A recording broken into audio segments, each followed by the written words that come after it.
do a lot of work with different groups. A lot of the research we do is has fieldwork components, a lot of climate modeling, atmospheric modeling, as well as a lot of satellite remote sensing as well. All of those activities are really coupled under the idea of the water cycle. And one of the things I hope to get across today is this idea that the water cycle is so intrusive into everything on the planet. And I think you've probably already got a good sense of this. There's a few little aspects which I really wanted to emphasize today. But really, to get a start, it's useful to look at a figure like this one. This is a photograph taken by one of our students. We decided we liked snowflakes. It snows a lot here in Colorado, and having me never lived anywhere where it snows before, it seemed like a good idea to have a look at these things. So a student built a little microscope and we started taking pictures of snowflakes. One of the things that's really quite remarkable is when you start looking at these things in detail, you see all sorts of intricacy. And a lot of the details that we do see here can be made sense of. For instance, the number of branches is associated with the fact that water, H2O, has a certain molecular structure, and it just happens that it goes to be six-sided. There's a lot of other details there. You can see that the branches are not the same with the distance away from the center. They kind of branch out and are a little bit wider and they're a little bit thinner. It turns out that's associated with the relative humidity and temperature inside the clouds where they form. So just from the shape of the snowflake alone, you can start to make out some of these more subtle aspects about things like clouds and the water cycle generally.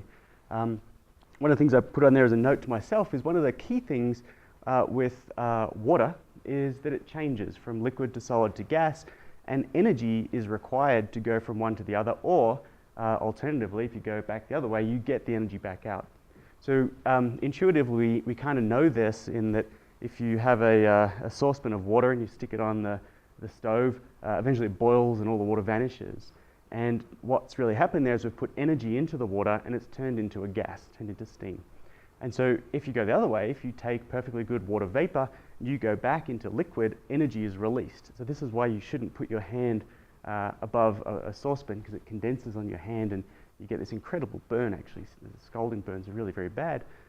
The reason being is there's actually a huge amount of energy tied up in the transformation from a liquid to a gas. And so from a gas to a liquid, that energy is transferred into your hand and you end up in hospital with second-degree burns or something like that.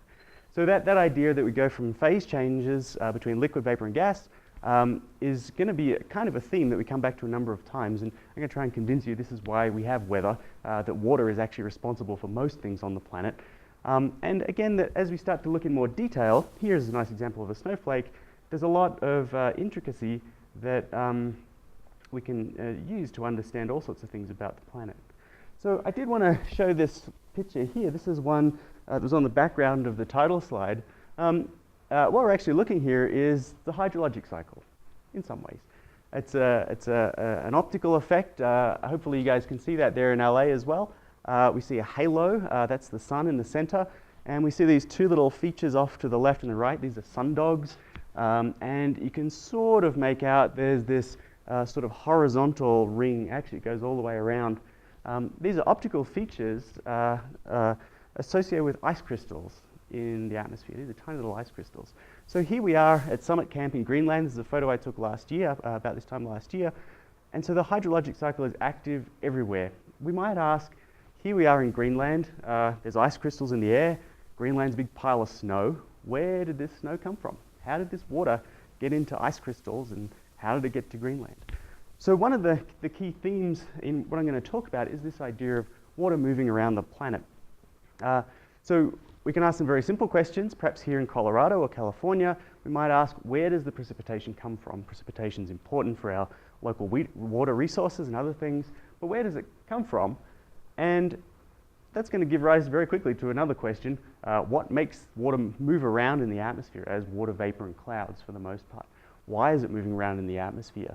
And the critical question being, if we have water patterns of precipitation, they may change in the future. So if we can understand how water moves around, we may also be able to understand how it may change, which gives rise to ideas of susceptibility of our water resources for sustainability of all sorts of good things like agriculture and so on. So another kind of theme that I'll keep coming back to is this idea of both the big and the small. We can look at maps of the world, like this morning we're looking at these global maps and there's patterns and things like that. But we can also think of the local scales where for water balance, it actually rains, and there's actually evaporation happening right here. And I know that has great consequences for my asparagus, which has been poking its head out in the last few days. We've had rain here on and off for about the last week or so. And the day after it rains, the asparagus jumps up about a foot, and by that stage it's too late to eat. It's sort of gone woody. So the water is very important for my asparagus, and that's a very localized phenomenon. Also true for tomatoes, I suppose. So a couple of key points, and actually these are essentially the conclusions we'll come back to. The water cycle is very dynamic. There's water all over the place, and it's moving all of the time. It's not really static. So these ideas of maps of precipitation that look like they're kind of static is a little deceptive, that it's not actually static. We never really have average conditions. We always have a lot of variability. And so we need to think about where that originates. The water cycle underlies many, if not all, changes in the global climate at all sorts of scales. Water is important for many reasons. And I'm going to come back to another aspect that I'll get onto towards the end, is that there's actually a lot of opportunities to see the water cycle in your own backyard, and if that happens to be in my asparagus garden, where it's actually in my backyard, or regional areas where various scientific experiments can be done, and we're using some of these ideas for educational opportunities. So why does water matter? Sort of an obvious question, but it's worth thinking about a little bit. Agriculture, here in Colorado, 90% of our water, and I think it's true in California as well, well, almost true in California. California has a lot of water that runs off into the ocean and it's not really captured. The water that is captured is essentially used for agriculture and production of food, 90%. That's a lot. So if the precipitation patterns change a little bit, it's going to influence that 90%. There's other things that water is used for. Power generation, here's a hydroelectric plant, a dam, this happens to be the Columbia River.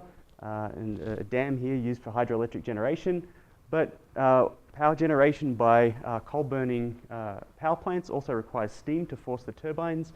Similarly, two nuclear reactors require huge amounts of water to cool the nuclear byproducts.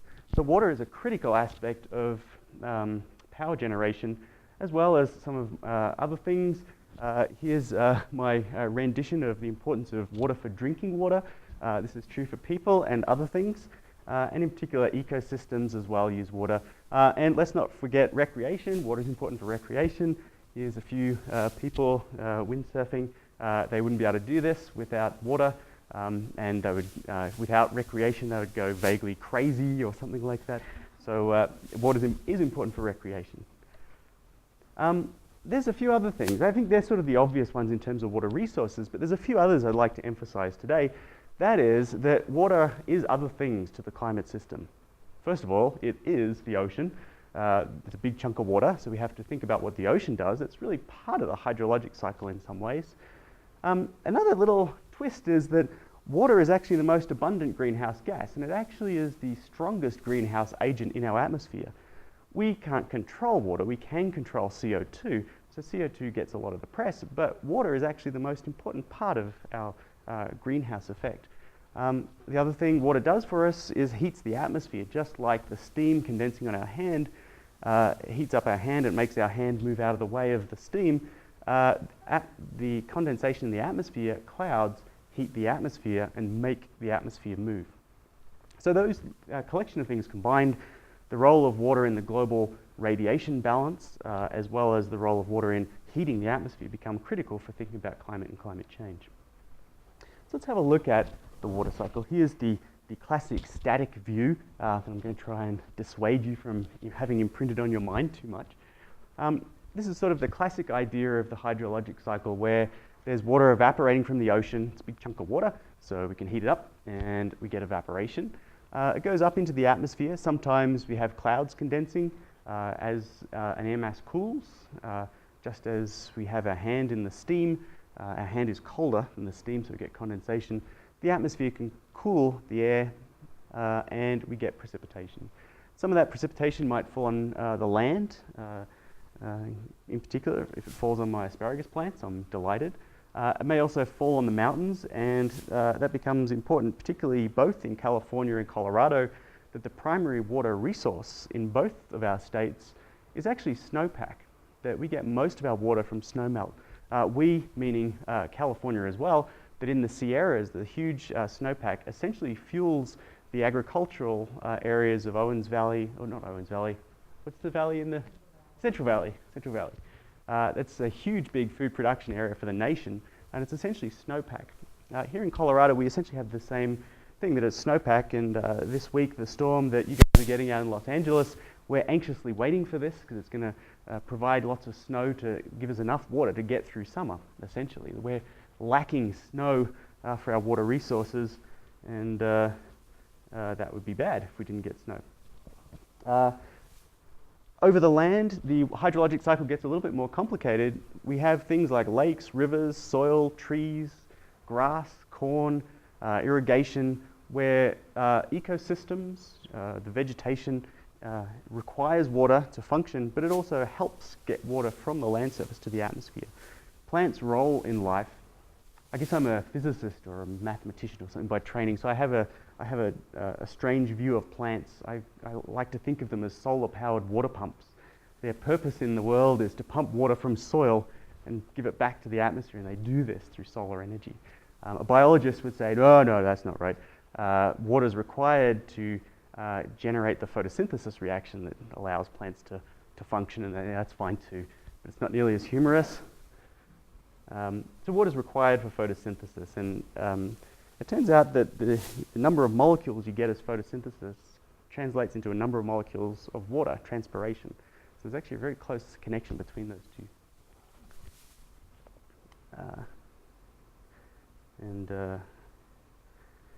So we can think of the water cycle another way, and this is sort of the way I kind of like to think of the water cycle. Those schematic depictions, they're quite good, and they give a nice overview. What we're looking at here is the first photo of Earth. This is a photograph taken in 1972, as I've written it there, from Apollo 17 on the moon. This was the first time we as a world really saw ourselves.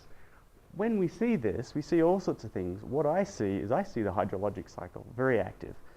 We see the ocean, the dark part. We see a lack of precipitation over there, northern Africa. We see the land surface where it's water stressed. There's not enough water for agriculture or anything else. We see endless numbers of clouds. We see differences in the types of clouds. Let's see if I can get the little pointer.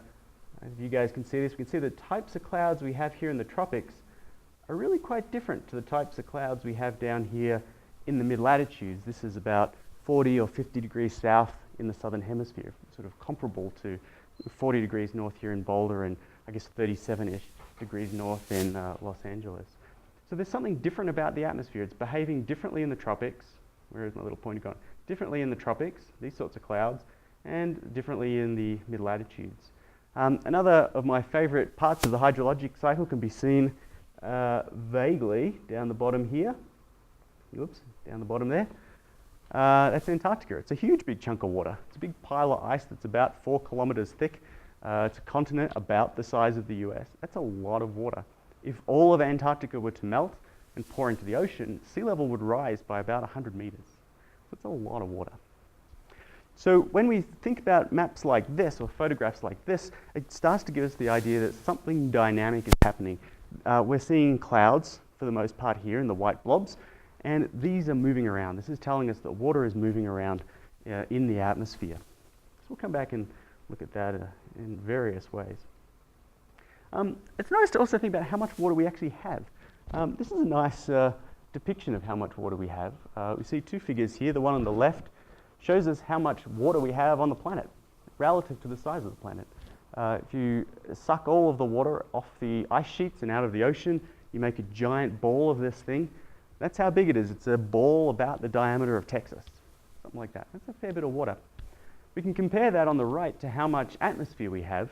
If we put all the atmosphere in one place, we sort of squeeze it together from around the planet, stick it in a giant balloon. If that pink thing is supposed to be a balloon, I'm not sure. That's how much atmosphere we have. So in some ways, the amount of atmosphere and the amount of ocean and the amount of water we have is sort of comparable. On the left, again, that water that we do have in that little marble-looking ball, that's how that's distributed on the planet makes a great deal of difference to our climate. Most of that will be in the ocean. A little bit of it will be the ice sheets, and a tiny, tiny, tiny little bit of it is in the atmosphere. And that's the part that matters for a lot of things. So let's have a look at this distribution. Here is essentially a depiction of what I just said. The green blob there is, so we're looking at, on the left, a little bar graph of all of the water. So that's the total amount of water in that little ball. And we can see the green bar is nearly all of it. So most of the world's water is in the ocean. That's sort of a kind of an obvious thing. It's a big wet thing, so it's probably got all the water. So we're really looking at that last little fraction of a percent, that last little 5% distributed other places. So in that next bar, that's blowing up that remaining 4 or so percent. And we can see in the blue in the center, that's the ice sheet. So that's Antarctica and Greenland, other glaciers. The brown is the groundwater. I guess particularly here in Colorado, particularly eastern Colorado and some of the agricultural areas, there's a lot of water taken from the groundwater supply, the Ogallala aquifer system. That is part of that brown area, particularly through, I guess, further south, going through Oklahoma and northern Texas and Kansas as well. Most of the water used for irrigation is coming from groundwater. It's being extracted from that groundwater. There's a fair bit of it, but you can actually measure how much we've lost through irrigation. So if we now look at that little tiny blue sliver at the top, that's the rest of the water. And if we look at on the right-hand column, we start to see where the rest of it is. There's, of that remaining, whatever it is, 1.3%, most of that is ice and snow. About 20% of that is lakes. Then there's other things in there like soil moisture. This is really the water that my asparagus likes. It's the top few centimeters that their roots can actually get into. The groundwater is much deeper. Swamps, biological water. This is the juicy stuff in the asparagus when you take a bite. It's actually got water in it, so that's important to have. And then finally, that little tiny brown thing on top, that's the atmospheric water vapor. It's a tiny amount of water relative to how much we have. That's what provides us all of our precipitation. When the precipitation evaporates, that's where it goes. It goes back into the atmosphere. And that's the same water that drives the atmosphere by heating it, condensation in clouds. And it's also the water that helps us have an influence on the energy balance through the greenhouse effect. It's the same water that's the most important greenhouse gas, the largest greenhouse gas. So we're not really talking about a lot of water, but it has a lot of significance for the climate system. So let's have a look at some maps of precipitation and have a look at some of the variability. I think this morning you were looking at some maps somewhat similar to this, the global ones up on the wall here. What we're looking at is average precipitation, average between 1950 and 1995. On the left-hand side, it's the winter precipitation. On the right-hand side, it's the summertime, June, July, August, which I have to admit, for us who grew up in the southern hemisphere, it actually takes, oh, I don't know, about 10 years to be able to say that without getting confused about the seasons. And what we're seeing is really some variability already. We know intuitively that summer is different from winter. We can see in the wintertime case on the left, along the coast of California in particular stands out. There's a lot of precipitation. We can see up through Washington, Oregon, then particularly northern California, and to some degree southern California. There's a fair bit of precipitation. We're up around, I don't know, what do we call that, 30 or 40 centimeters, so about that much rainfall, about a foot, a little bit over a foot of rain through winter on average. And it's really constrained to the coast. It seems to be a coastal maximum in the precipitation. As soon as you get inland, and you can see this, that it's essentially the Sierras. As soon as you get inland of the Sierras, it's very dry. And that's true. As you get out to Nevada, Nevada's exceptionally dry. It takes an enormous routing of rivers to get Las Vegas enough water to have in the fountains and things like that. But it's essentially extremely dry. There's really not much precipitation. During wintertime, you'll notice Colorado is very much the same. I always have to figure out exactly which square we are. I guess we're that square there in the middle. Again, very low precipitation in wintertime. And it's really dry all the way across until sort of, I guess, east of the Mississippi for sure, where the precipitation totals sort of down around the Gulf or higher as well. In summer, it's very different. all of a sudden California and the coast, the west coast, has very little precipitation. Colorado has a little bit more. We're kind of now orange. We're getting about that much precipitation, 10 centimeters or so. And again, in the southeast, there's higher precipitation totals. So if you've spent any time in Florida, you know that in summer it gets incredibly humid and it kind of rains every day. So sort of tropical weather, thunderstorm activity every day. If you've spent much time in California or Colorado or anywhere in between, summer is hot, long and dry. And that's really what we're seeing here. Differences in the climate with season. So one of the things we want to do in the next half hour or so is really understand why we have this distribution. What's really different about summer and winter? What are the types of things happening in the atmosphere that would give rise to these differences in precipitation patterns? So again, after I tried to convince you that we really shouldn't be looking at these static maps too much, the first thing I've done is shown some nice static maps. What I really want to emphasize here is that they do change, certainly summer to winter. But we wouldn't expect every year to be the same either. And as evidence of this, I'll cite last year, we also grow tomatoes, and we grow a lot of tomatoes. We got something like 80 pounds of tomatoes last year, which is not too bad. The previous year, we got 120 pounds. And that's essentially because of water differences. So something was different last year than certainly the previous year. So let's have a look. The unusual case of 2011. Last year, it was very, very dry. Here in this diagram, on the left, it's the average precipitation. In this case, I'm looking at the average from March, April, and May. So it's sort of the springtime rain. And on the right-hand side, it's a deviation or a difference from what happened last year relative to the long-term average. The figure on the left is showing the long-term average.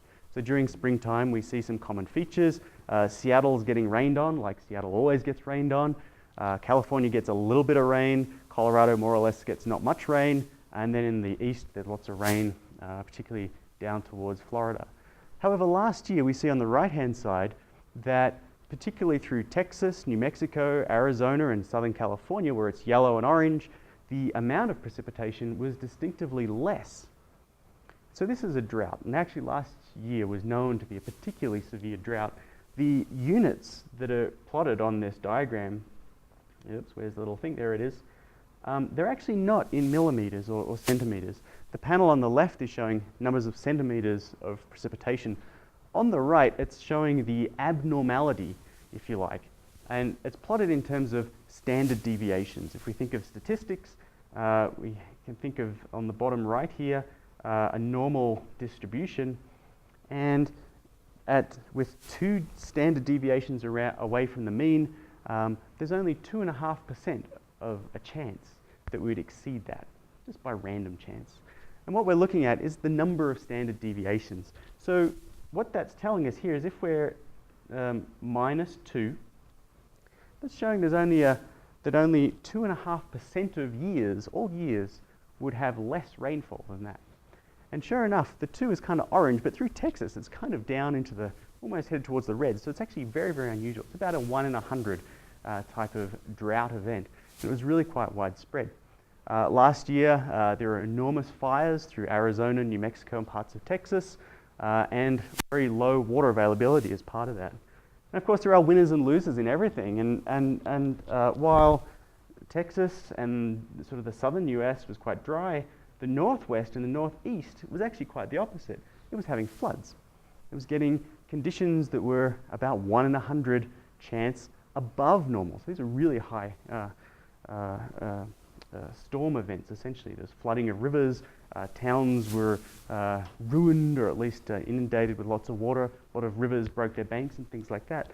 And so we might ask the question, okay, some years there's sort of this redistribution of water. The precipitation patterns, they happen to be further north and they're not down to the south. Something has moved, the patterns have moved around a little bit. So maybe there are winners and losers, but I think really what we're seeing here is we've got losers and losers, that either it's a drought and you're a loser, or it's a flood and you're still a loser. So there's some really significant consequences for changes in the patterns of precipitation. Can I ask a quick question? Absolutely. So what was really driving last year was a La Nina condition. You have El Nino as sort of one phase and then La Nina is the opposite of that. So this is characteristic of La Nina. to some degree. But there are also some other circumstances, like it hadn't rained for a long time previously, so there wasn't actually any water in the soil. So there was no evaporation, and so there was no local water supply throughout a lot of Texas. So there are some patterns that redistribute water, but there are other things that are more localized.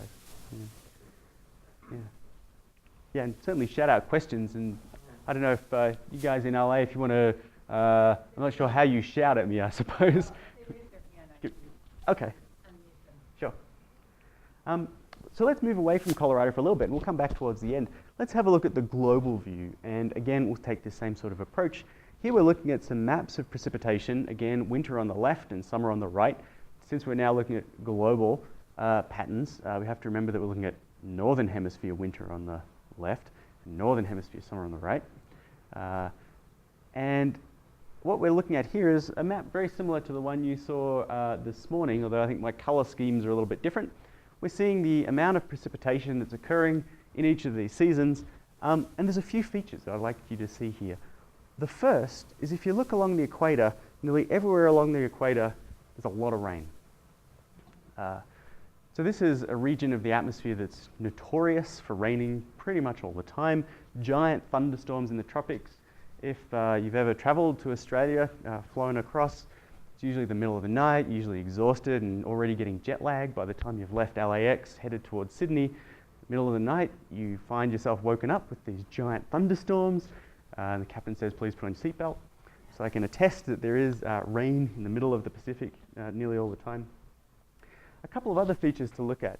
Either side of this maximum in precipitation along the equator, there are these areas where there's not much precipitation. So if you look, let's see, I can use the pointer over here.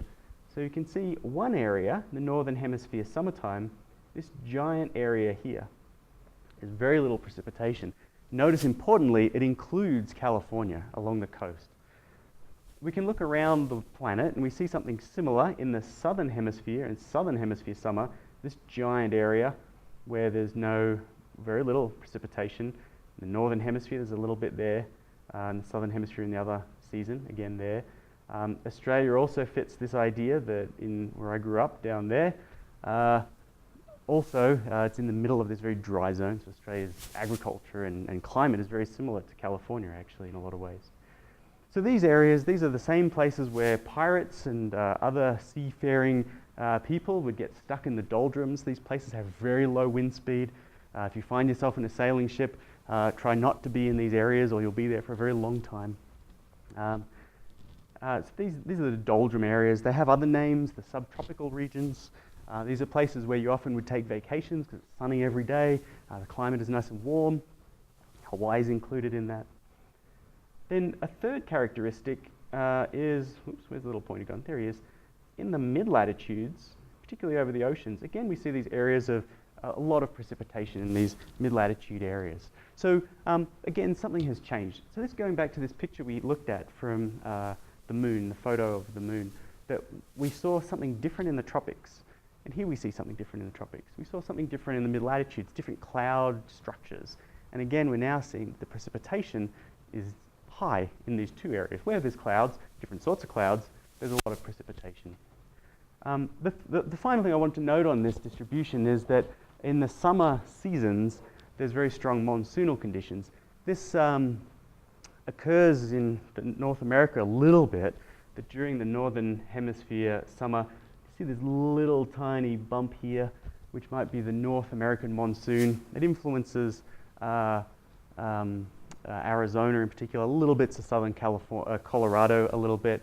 But when we think of monsoons, the big one we think of is the Southeast Asian monsoon, this giant, huge amount of precipitation that drives a lot of the water availability throughout Southeast Asia and India as well. So changes in the monsoon are very important for those regions. So really there's sort of four key features here. Something's happening along the equator, either side of the equator, something different's happening, it's very dry, the subtropics. Then in the mid-latitudes, again, there's storms that provide precipitation, and these monsoons are really the change from summer to winter. Let's see. So rather than precipitation, we know precipitation falls out of the sky, but what is it in the sky that's actually causing precipitation? Well, that's obviously water vapor. Water vapor is floating around. Here's a satellite picture of water vapor in the atmosphere. This is a particularly good one to illustrate the case for California, where we can see along the equator there's a huge amount of water in the atmosphere. The units in the colors at the bottom go from 0 up to about 75 in the pink, 75 millimeters, and this is the case that if you squeeze all of the water out of the atmosphere, you would make a puddle that's 75 centimeters deep. There's 75 millimeters of water that could precipitate out of the atmosphere. So it's called the precipitable water. That's a lot of water along the tropics, along the equator there. Notice these little, I don't know what to call them, tendrils or something like that, that sort of come out of the tropics. And in particular, you'll notice the case here that one of these happens to be colliding with the west coast. So those in California often call these things like the Pineapple Express, or there are other names for these things too. What's the other one called? It's another humorous one. I can't remember what it's called. And what you'll notice is these seem to originate kind of close to Hawaii, thus the pineapple, and they shoot across the Pacific and hit the Californian coast. They're often, actually not often, all flooding events in California are associated with these phenomena.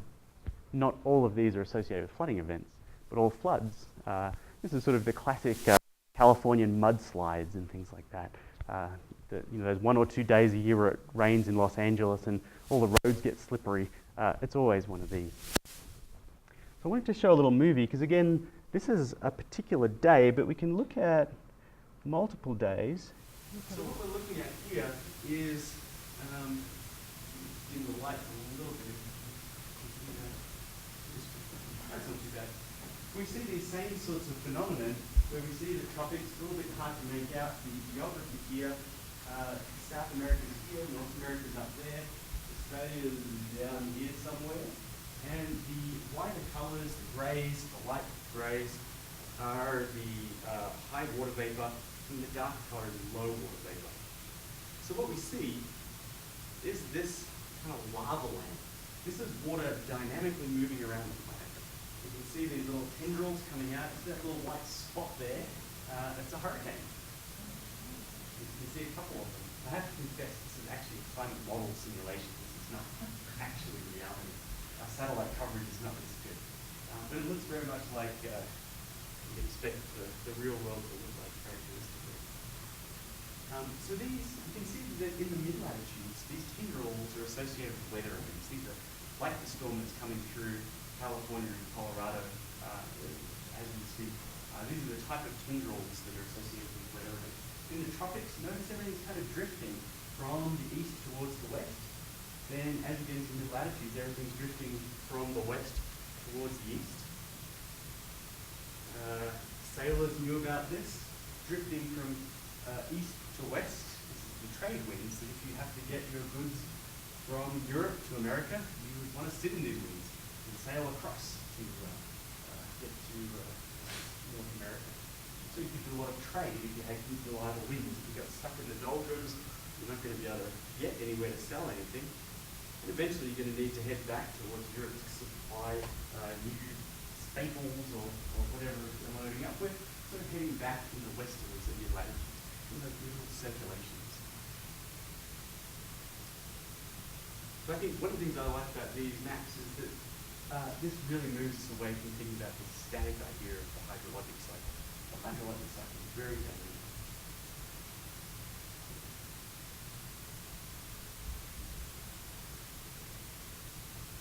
So we can now ask a question: why does water move around in the atmosphere? And there is water in the atmosphere, water vapor. So you can actually recast the question: why does the atmosphere move at all? So we can do a little bit of physics. Think about the way energy is moving in and out of the atmosphere. We get energy from the sun. This is just sunlight comes in. We know it's hot. We stand outside, you get sunburned. You get warm when you're outside, and that's true of the planet too. That as the sun hits the ground warms up, and you can see here that for the most part, nearly all of the energy, the width of this arrow, most of it actually hits the ground, and actually very little of it heats the atmosphere directly. On the other hand, once the ground warms up, things that are hot tend to emit radiation. You know this is how a toaster works. The toasters start glowing red, little filaments in a toaster, and it emits heat, emits radiation. And that's really what the planet does too. For us on Earth, it's actually infrared radiation. You know, I'm a person, so I emit radiation because I have a temperature. If you had an infrared camera in here, you'd see along the wall was a different temperature. It appears to be different in the infrared. And the Earth's just the same. It emits infrared radiation. Some of that ultimately gets out into space. This is the way we have a balance. Whatever comes in from the sun must be balanced by what's going out through infrared radiation. There are some subtleties here which I didn't really want to dwell on. This combination of complicated ups and downs, that's essentially our greenhouse effect. That infrared radiation is absorbed by the atmosphere and it's emitted both up and down. Upwards goes into space and downwards comes back and heats up the surface a little bit more. So this is the thing that changes with global warming. You put more stuff in the atmosphere, back radiation increases. The critical point to note here is that the radiation comes in from the sun and eventually goes out through infrared radiation. So sunlight's not the same everywhere. We know already the daytime and nighttime, the amount of sunlight is quite different. But another way to think about this, as you were looking at this morning as well, that if we think about the amount of sunlight that's directed at the equator, it's quite different from the amount of sunlight that's directed at the poles. This is just because the Earth's a sphere with a direct target at the equator, whereas if we look at the high latitude, it's sort of a glancing target. You can imagine an extreme right at the North Pole, the sun just kind of sweeps across and doesn't actually hit the Earth, the sunlight. So the amount of radiation you have in the tropics from sunlight is greater than at higher latitudes. For us though today, what's important to note is that there is an imbalance. There's more energy in the tropics, less in the polar regions. So something's got to give, and this actually sets up a requirement. There's a requirement that energy gets moved from the tropics to high latitudes. So who's going to do this? It's either the atmosphere or the ocean. It turns out they share in this job equally. In different places on the planet, the ocean goes more or less in the atmosphere. But since I'm focusing on the atmosphere, I'm going to say the atmosphere does this. The atmosphere is required to move energy from the tropics to the high latitudes. And how does it do this? It picks up water in the tropics, moves it to high latitudes, and dumps it out. So as it evaporates water, energy is required. So energy from the surface is given up to the atmosphere as evaporation. This is just the same as when we heat up the saucepan and get steam from putting energy in. That steam is picked up, water vapor, is picked up and moved around, like in the animation we saw. These little plumes come out of the tropics. They get to high latitude, they condense, the atmosphere warms up as there's that condensation occurs. So the atmosphere is doing this, but more subtly, the water cycle is really integral to the movement of this energy. So why does the atmosphere move? Why is there water vapor moving around the atmosphere? Because it has to meet this energy imbalance. The other thing this gives rise to, and this sort of comes back to the sailing anecdotes, is Hadley was a guy in 1935, and he was interested in improving the amount of commerce that the British Empire could do. He was an Englishman and figured out the reasons why the wind blows from east to west in the tropics. And this was a big deal in 1735. You can imagine if pirates didn't know this, then the Navy would have tactical advantages. If the French didn't know this, wow, now we got something. So it was a big deal and he figured it out. And the idea is really quite simple, that hot air rises. So if water vapor goes from the surface as evaporation, condenses in the atmosphere and heats up, the atmosphere starts moving up in the tropics. So one of the reasons you see all of this precipitation along the equator is that as air moves up and condenses, the rain falls down. So that's why we have this maximum precipitation along the equator. Once it gets to the top of the atmosphere, it's going to go somewhere, so it spreads out in both hemispheres. You can see this little spreading out, which is the pointer, so the folks in Los Angeles can see. You can see here's the air moving upwards. You can see that little arrow there moving upwards. You get precipitation, gets to the top, needs to spread out. Oops, the little finger right here it goes. Spreads out and eventually decides to go down again. So this is the doldrums. air that's subsiding is very dry because the rain's already fallen out. And so these are the doldrums where there's very low precipitation. These are the mid-latitude regions. This is where you would not like to be. Notice as shown here, that's pretty much right over the top of the Sahara in northern Africa where there's not much rain. If you then go to high latitude, something else happens. This is now really in the part of the atmosphere where things like Earth's rotation becomes important. Again, there's energy requirements that energy continues to move polarwards. So here in the mid-latitudes, almost in California, you're almost subtropical in California. But here in Colorado, at least in winter in particular, we have these weather systems that come through. About once a week, we get a storm, and then it's pretty sunny for a few days. We get another storm. It's pretty regular. So this is the mid-latitude weather where we had another maximum in precipitation in the mid-latitudes. So this idea, this is now called the Hadley circulation. Hadley is a famous guy, I suppose, sort of one of my heroes. I have a graduate seminar class that I teach. We go back and read these original papers, and they really get that at the time there was a number of different hypotheses as to why the wind would go from east to west in the tropics.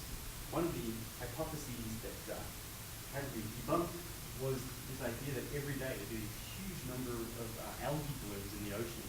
They'd be so dramatic, they'd suck up CO2 from the atmosphere, and it would pull the air towards the algae blooms, and then every morning they'd release this. Turns out it's not true.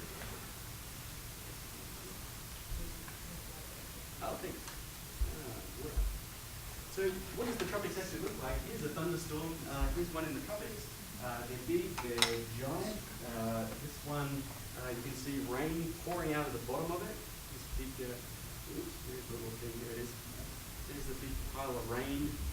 Notice that where there's rain, this is where the current grows, eventually gets to the top and kind of spreads out. This is where both rain hits the atmosphere, hot air is rising, but also this is the way water vapor gets into the atmosphere. The residual of those clouds, that's the water vapor that's in the atmosphere. Okay, so let's we sort of synthesize this. We sort of cover a lot here. We have these global patterns of precipitation. These two things really for us. One, they're telling us about how water is moving around the planet, but they're also telling us about how water is making the atmosphere move. So we can imagine cases where this kind of changes, these patterns will change at the same time as atmospheric circulation patterns will change. So in the example we looked at, the drought from last year, it was a change in the atmospheric circulation linked to these changes in precipitation, droughts and floods. So I wanted to shift gears a little bit and come back locally.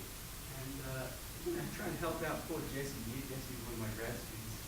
His thesis work's actually on understanding the mechanics of these plumes that he's working on. But he's sitting there, he's wondering where rain comes from. He's got something to do with storks, and maybe they're carrying water in their glasses, or glasses of water in their couch. I suspect we can help him out a little bit. This is our diagram here. When you think of places water in Colorado could actually come from, water could come from the Pacific, it could come from the Gulf of Mexico, it could come from various combinations. And so here we are in Colorado, somewhere near the mountains there, and we might be asking, where does our water come from? And so it turns out I have a sample of Colorado water. Here it is. It's green, it's very convenient, but it matches the diagram very well. So if this was the water that we have here in Colorado, we should say Colorado rain is not actually green, coloring in this. If it's actually green, we could ask, well, how much water is coming from the Gulf of Mexico or Pacific? As drawn here, the Pacific water is blue, there it is, and the Gulf of Mexico water is yellow, there it is. So we could ask how much of those different sorts of water are in our precipitation sample. So let's make ourselves some good water here. Let's see, we want to do the math, so we need to make sure we're quite accurate so we can get our percentages. So we're going to fill these up to the same amount, and we'll be able to figure out how much of the different combinations are together. So let's see what we can.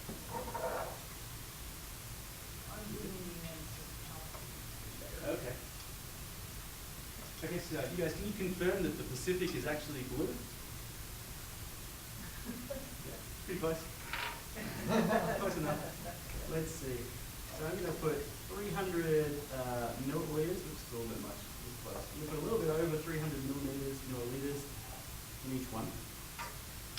So the exercise we're going to do is we're going to ask, we're going to do what's often known as an attribution problem, where we're going to figure out what fraction of this one and what fraction of this one do we have in here. The way we're going to do that is we're going to combine these two until we get the same color, and then we can just measure off what the difference is. So, since I sort of vaguely know the answer, let's put in about 200 milliliters of yellow. Now, I know you guys are all pretty close. You have to make the call. You have to tell me when it's the same color. Oops, that's pretty good actually. Pretty much done. There you go. That's it. Can you hold it up and I wonder if you that white. Sure enough, it's green. Here. There's the blue one. Oh yeah. What do you reckon? Do you think that's about the same? Yeah, pretty good. I think so, and that's pretty good. So let's see what we actually did here. We put in, what did we put in? We put in about 200, right here, right? 200 milliliters, or 150 milliliters of yellow, and we used about 50 milliliters or so of blue. And so we could say that in our precipitation here in Colorado, we have 75% Gulf of Mexico water and 20% Pacific water. It turns out that's kind of about. Is that true for all of Colorado, west of the divide, and sort of a balance? Southwest versus north? That's an excellent question, and I'm going to put this back on myself to answer your question in about the next 5 slides. So one of the problems, this would work great if we could go out and measure the color of water. If we knew the color of Pacific water, and we knew the color of Gulf of Mexico water, and then we measured rain here in Colorado, we could attribute the fractions either way. But it turns out you don't get green water. All water is about the same. Here's some water here, as I'll pass around. And you can first of all look at the water without looking at the label. Without looking at the label. You can tell me if you're on the inside of that one. So if you guys can tell me, I guess, sit closely, does that look like regular water? Yes. Oh, that one doesn't. Well, it should be, they're all the same. That's where you have it. And so this is regular water. I could get this out of a tap here in Colorado. It's just regular water. If you look at the label on the other side, it's actually water from Antarctica. There's something special about this water, and you'll notice on there, it's got some numbers written on, and those numbers are our colors. So here we have water from Antarctica. You can keep those if you like. I don't know, you can drink it or whatever you like with it. But these numbers on here are telling us some characteristic about the water. Here, our characteristic is color. Here, our characteristic are these numbers. And I'm going to talk about what those numbers are a little bit. So Jesse now has the solution to his problem. He doesn't have to worry about the stalk. He can actually use these numbers, and he can differentiate between water coming from different places. So this turns out to be Antarctic water. It's from the West Antarctic ice sheet. For the measurements we make in my lab, this is one of our reference, our calibration standards that we use. And the measurements that we're showing on this diagram, the vertical axis is those numbers, this little delta notation. It's the isotopic composition, the isotopic ratio of the water. I'm going to talk about what that actually is. You can see on this diagram, there are 2 clusters, and it turns out it's completely coincident that on this diagram from this experiment we did here in Colorado, the blue, just like blue, is actually Pacific water, whereas the orange and green is actually, that's actually Gulf of Mexico water. So when we make these measurements, we can differentiate these two. This was a storm that came through. We're making these measurements. It was all Pacific air, water vapor from the Pacific. At some point, a storm came through, dumped snow, and it's Gulf of Mexico water. Now, what are you using? Isotopes? What are you using to figure out the difference between the two? How do we know that one's yellow and one's blue? Excellent question. So the answer is we do just what we did here. When you see blue versus when you see yellow, it's actually slight differences in the color of the light, so the frequency of the light or the wavelength of the light. And so we actually do exactly the same way. We shoot a laser through here and measure the absorption of the molecules, and the different molecules in here have different colors. It's exactly analogous. So we actually do exactly the same. Instead of using our built-in spectrometer, we use a laser spectrometer. It's exactly the same. So we have a machine to do it. I'll show a picture of the machine. So Jesse now, he's sort of vaguely content. He's sort of now more learned that things don't come from stalks. I'm sure this will serve him well in life. One of the other great things you get from being in college is you learn things about life as well as the origins of water. So let's have a look. What are these isotopes and what do they actually do for us? Water is regular old H2O. It's got an O and two H's. And a little picture of it there, you'll notice that the H's branch off at a particular angle, and it's that angle which gives rise to 6 sides on the snowflake. It turns out it's exactly 120 degrees, which gives us 6-sided things. There are 2 special variants of water, one in which oxygen, regular oxygen, which has a molecular weight of 16, with 8 protons, 8 neutrons, it can be replaced by oxygen 18, heavy oxygen, which still has 8 protons, but now it has 10 neutrons. So chemically, it's just the same as regular oxygen, but it's a little bit heavy. And the same with hydrogen. One of the hydrogens, shown there in the red bottom, can be replaced with what's called deuterium, or just hydrogen with a neutron stuck on it. And again, it's just regular hydrogen. It's still got 1 proton, but now it has an extra neutron. So it's a little heavier.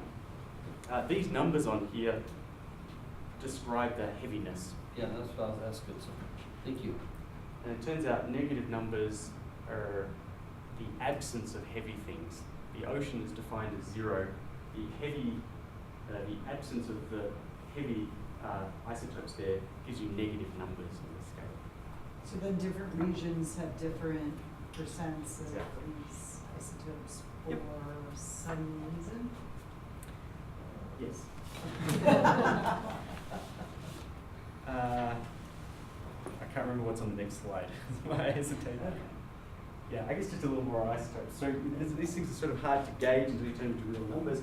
There's actually not much of O18 in the world. Most of our oxygen is oxygen 16. It's the regular old stuff.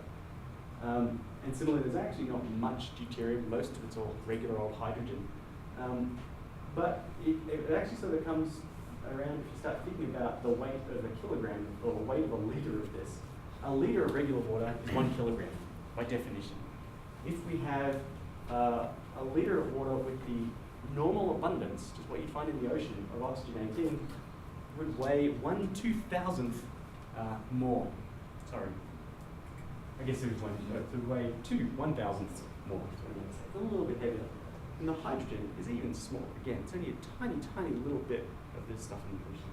The important thing is we have a machine that can measure this quite accurately, and that's where these numbers come from. One of the things you'll notice that's important on this label, there's a first number, and then there's a plus or minus, which is the error, the uncertainty. And for the quantitative work that Jesse and others are doing here, those uncertainties are good. If we had, this is definitely yellow, we're pretty confident in yellow. This is definitely blue, we're pretty confident in that. But if this was kind of dark green and kind of yellowy green or something like that, it'd be much harder to figure out what fraction is in here. So our uncertainty becomes critical as well. So ultimately we can use these measurements to do this. Which is coming back to the other question about, well, what is the difference in Colorado? So one of the projects we have running is to recruit helpers from around Colorado to actually go out and collect rainwater. And we're doing this as an educational activity, sort of at multiple levels. We have some graduate students. Alia on the top right there is writing a dissertation on the distribution of different colored waters around Colorado. Jackie there on the left, she's taking photos of the snowflakes. She was helping set up that component. Then we have undergraduates who actually go into the lab and they take these samples and run them on the machine. They do the processing and figuring out what the uncertainties and errors are. A little picture there of Muriel and Shelby, who were undergrads from my freshman class. We actually got to go on the NCAR research aircraft, and I thought that was great fun. so did their professor, so that's good fun. And then also, the Rainwater Collection we're doing as part of an educational project involving about 10 middle schools around Colorado, where the students are engaged in collecting the rainwater samples once a month from about 10 schools. They also have a little weather station that we've set up on the roof so they can report the temperature and humidity when the samples were collected. And ultimately, they're involved with learning about the hydrologic cycle here in Colorado with sort of the similar context that I've talked about today, this global perspective as well as the local perspective. And at the same time, I get to go and tell them my stories about asparagus and tomatoes and things like that. This project's still in its spin-up phase, so we have 3 schools at the moment as a pilot that we're getting ready to do a curriculum module rollout this summer, where teachers involved in the MESA programs in St. Vrain, we're using these modules as well as things like this in the after school program. I want to show one more little thing on this. I really like this project for a whole bunch of reasons. One is that everybody on this picture, and that's actually me on the left there with the weather station, we're all getting something great out of this. And it's a great sort of cross-cutting program that allows a graduate student to get a dissertation, undergraduates to learn about graduate school, high school students or middle school students to think, maybe I should go into science, go into a college degree. I think it's great for everyone. So here's ultimately a map showing the sort of distribution of schools. This is, if you're not familiar with Colorado, this is going to look a bit weird. We have CU here on the left, and this site over here, BAO, that's a very well instrumented research site where there's radars and big towers and lots of instruments that NOAA, principally here in Boulder, have a lot of work out there. So we have lots of measurements that we're doing out there as well. And a large part of my students' thesis work is really studying that environment. To know about the water vapor at that site in particular, you need to know what's happening in the precipitation of the region, because that's what's evaporating. So the other dots, the red ones and the blue ones, they're the middle schools in the district where we're trying to collect water around that tower to help figure out what's evaporating in the region, goes up into the atmosphere, mixes around a little bit, and then we measure it at the 12th tower. So we can do a little bit of a budget. The giant arrows there come back to this question about, well, where does the water actually come from? We have 2 things. Summer storms come from one direction, winter storms come from the other. So we're sort of sampling those different types of phenomena as well. So just before I wrap up, I wanted to show one other little aspect of this, sort of coming back to the global scale as well. Here we're studying the particular case of the water balance here in Colorado, but we also worry about the world as a whole. So we also do a project up in Greenland, and there's me in the red with 3 of the folks in my group at Summit Camp up in Greenland. So for those who haven't been to Summit, I thought I'd show some pictures of how you get there. First of all, you find yourself an Air National Guard aircraft, and you climb on board, and that's actually us in the cargo bay there. Oh, do you guys have a question? Is that, so this is how you get to Greenland. Fit in the back of the transport aircraft, which I believe, well, if the FBI asks you, did you see this, say no, because I think it's actually a military plane. Probably not allowed to show this, but that's okay. So you'll see a bunch of people strapped into these little seats that half of the people there are scientists, students, as well as the other half of the Air National Guard crew out of New York, who fly the planes and do the logistical operations. It's actually an NSF aircraft. It's owned by the National Science Foundation, operated by the Air National Guard. What's difficult to see here are those giant piles of boxes in the back. That's all our equipment. We took something like 5,000 pounds of equipment up there last year and tried to do measurements. That's me. It's kind of cold. Here's a picture of someone who's not a scientist. Han Solo on the planet Hot from Star Wars. I think it's quite amusing that it's very similar. Actually, I showed this picture to a freshman class, and they didn't know who he was.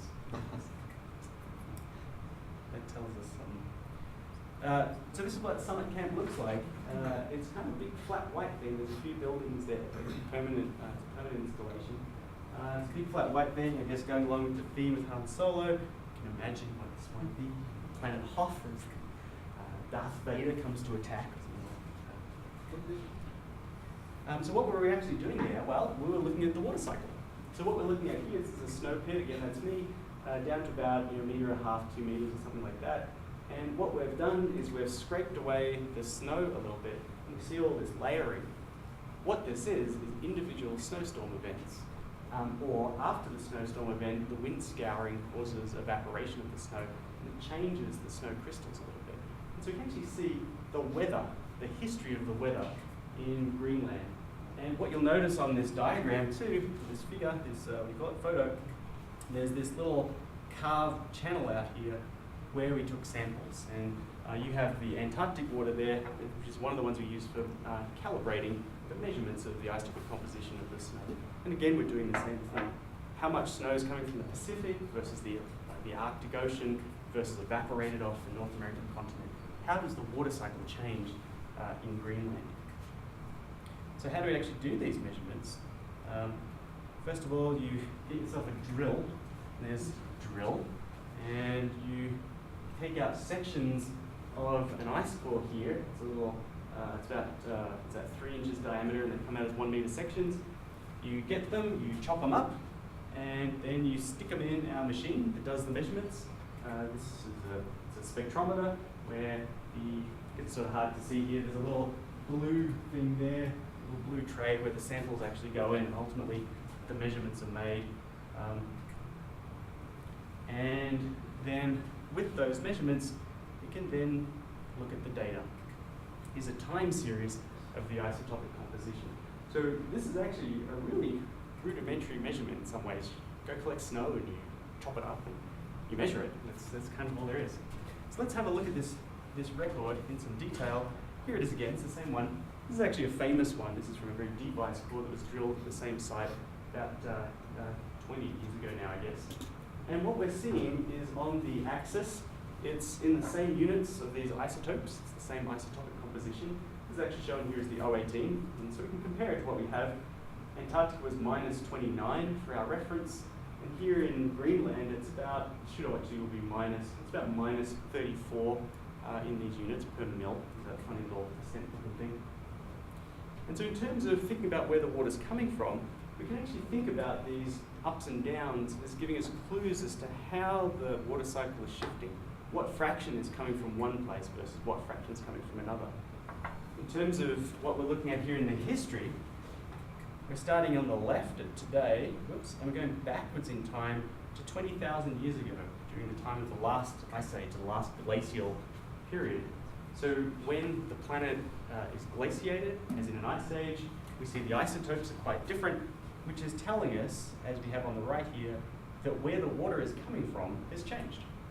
That during, sticking with my analogy, that during the modern times, the water is coming from one place, or mostly from one place, maybe blue, but during colder periods, there's a greater fraction of water coming from somewhere else. So when we think about these records, we're really looking at the hydrological history of the ice sheets. The other thing I wanted to point out here is this is also giving us clues that there have been really quite dramatic changes in the hydrology of the planet in the past. These ups and downs are really quite dramatic in their size. The difference between an ice age planet with giant ice sheets over across the top of Canada versus now, when we don't have these giant ice sheets, that's quite dramatic. The times of woolly mammoths versus now, they were woolly mammoths because it was cold. We don't have woolly mammoths now because it's not as cold. So there's some dramatic changes. Yeah. Okay, so to wrap up, there's really a couple of key points that I mentioned at the beginning, and they're still appropriate now. First of all, water is very important for a variety of reasons. There's a side of the hydrologic cycle that's tied to water resources for a whole bunch of reasons. There's another side that's tied to climate. What does water do for the climate system? Water in the atmosphere and everywhere else too is very dynamic. The oceans are moving. Water on the landscape is moving. We have rivers. The plants are changing seasonally. The water in the plants is changing seasonally. The water's all over the place. Water is critical for lots of things. In terms of the climate connections at global scales, we think of water as being critically tied to the atmospheric circulation. Changes in phase from liquid to vapor force the atmosphere to move. Also, water vapor in the atmosphere absorbs radiation, so it changes the energy balance in other ways as well. At the local scales, we think more of the fate of my poor asparagus. If it evaporates or precipitates, the type of water we have available at the surface would change dramatically. My asparagus is not a good example of a natural ecosystem, although I'm proud of my asparagus. Asparagus actually grows as weeds across Colorado, so it's there because there's enough water for the right climate for asparagus and other things to grow. If the hydrologic climate of Colorado were to change, asparagus wouldn't grow. And for instance, I can't grow bananas. That's because of the water regime. All of these things are part of the climate system, so if we think of climate change, we're also talking about hydrologic change one way or another.